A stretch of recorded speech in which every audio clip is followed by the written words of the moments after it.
When Defense Secretary James Mattis was confronted by a rude reporter trying to attack President Donald Trump, he shut her down in seconds with the perfect reply, "They call him the Mad Dog for a reason." Recently, Secretary of Defense James "Mad Dog" Mattis met with German Defense Minister Ursula von der Leyen in Washington, D.C., to discuss defense budgets for both nations. While waiting for von der Leyen to arrive, Mattis spoke briefly with reporters who were anxious to ask him about immigration and other topics. However, as per the norm, several rude reporters stuck their noses where they don't belong, seemingly looking for any way possible to bring up the current immigration issues surrounding illegal families being separated at the border. One woman asked Mattis to comment on the prospect of housing migrants at U.S. military bases. HHS is looking at 4 U.S. military bases in terms of housing migrants, the reporter began,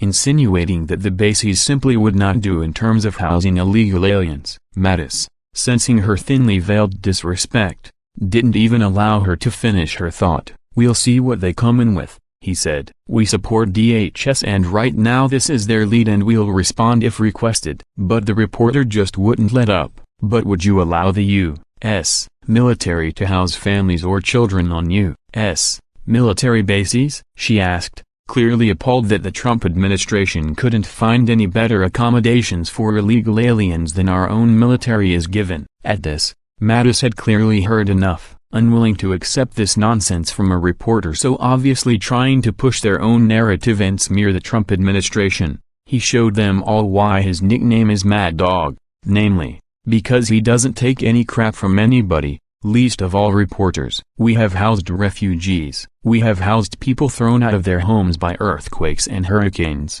said Mattis. "We do whatever is in the best interest of the country, so you're going to have to ask about the border and this situation with the people responsible for it. I'm not going to chime in from the outside." The moniker Mad Dog was actually bestowed upon Mattis by the press. It is not a name his close friends used to address him. So this reporter was well aware of who she was dealing with when she embarked on her bogus line of questioning about housing illegal immigrants at U.S. military bases. Mattis earned his nickname after he made several comments which struck fear into the hearts of the fragile snowflakes in the liberal media. He explained as much during his Senate confirmation hearing.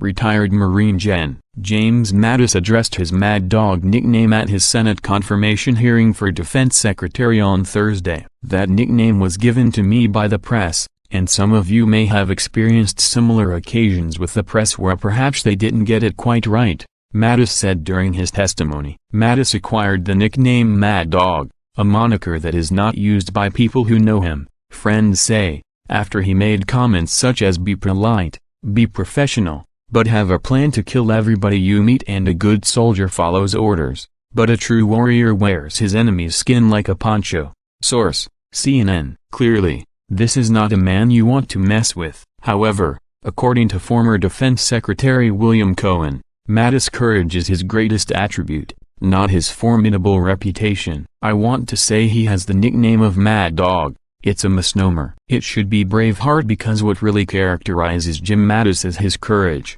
Cohen remarked at his colleague's confirmation hearing. "Men and women in all services love this man." Please share this report if you have a deep regard for our Defense Secretary, as well, and love seeing him put liberal members of the media in their places.